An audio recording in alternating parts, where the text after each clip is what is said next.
Okay, so I am refilming this.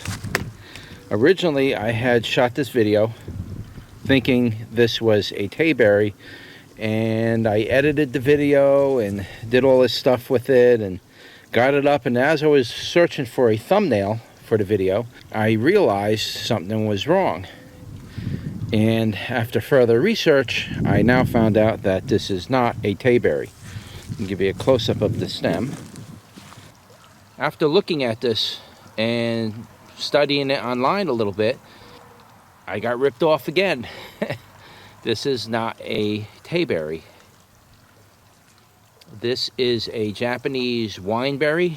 I forgot what the botanical name is for it, but it is definitely not Tayberry. I am reshooting the video. Originally, I was going to do this video for Michigan Life, My Michigan Life, I believe it is, and just show them my Tayberry bush, what it looks like in the wintertime. And I'll try to give you a backup view of it. I cannot see anything in the lens, barely, so I don't know how good this is, but you can kind of see how big it is. You can see one of the fronds. It kind of comes up, goes over all the way down. That frond is probably around 15 feet or so. And so what happens is these fronds, I guess you would call them canes. The canes come down and they hit the ground, and then they turn into this. And that's basically a root ball that forms. It hits the ground and forms this root ball, and then it spreads. It's not totally unfortunate, but this is the end result of ordering from those. This was from a catalog, those catalogs you get in the mail, and they show you all these fancy looking bushes and things.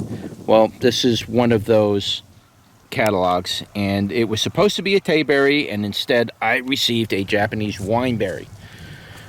Very different looking than a Tayberry, as you can see as I bring you up closer to it. Hopefully it's not too blurry. You can see how thorny it is. Very thorny, it's very hairy, very hard to handle this thing. You got to wear gloves when you're trying to trim it down. You can see its growing pattern is like a bramble bush. It doesn't grow like a normal, like you can see here. This is raspberry. You can kind of see how the raspberries grow. They're canes, and this particular raspberry is actually branching off a lot, which I don't normally see that. Normally my raspberries up at the top of the house are just long canes. This thing is growing like literally like a briar, I think they call that. You know those thorny bushes. That's what it's growing like. I will do an update on this once the calyx come out and then it starts to get the flower and the berries. I'll do little small updates on it just to give you the profile of this plant. Yeah, unfortunately, I am kind of dismayed about the fact that it is not a Tayberry and it is a Japanese wineberry. I'll put the correct botanical name in the description and whatnot.